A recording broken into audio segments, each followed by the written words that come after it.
I got this old PSU laying around and I found this tutorial on how to turn it into a fixed voltage source, and I'm gonna follow it. What I did was just cut all the connectors and separate all the reds, the blacks, oranges and yellows, and I will use this connector and some banana sockets to have my fixed voltage.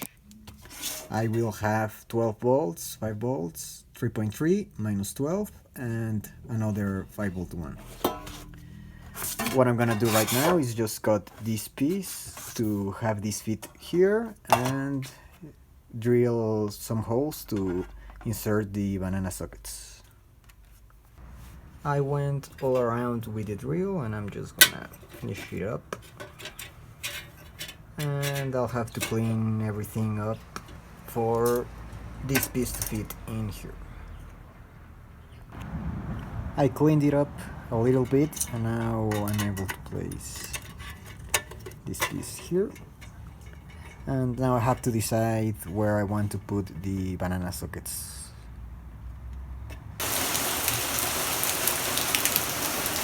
So I finished up these holes and now it's a matter of soldering everything. I just finished soldering everything. I decided to put an indicator LED that I just connected with a resistance to ground and to this gray wire that is a power good wire. I made sure to connect the green wire to ground. This is so you have to ground this wire for the power source to work, and I will probably not use the purple wire. This is just another 5 volt reference. This is the final result.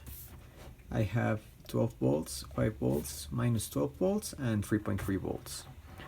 When I turn the voltage source on, the indicator LED will turn on, and I just have it connected to my Janus test station as a demo. This power source is supposed to be a 500 watts power source, so this should be more than enough for most of my projects. I will link in the description the tutorial that I followed to build my own, and hopefully you will be able to build yours.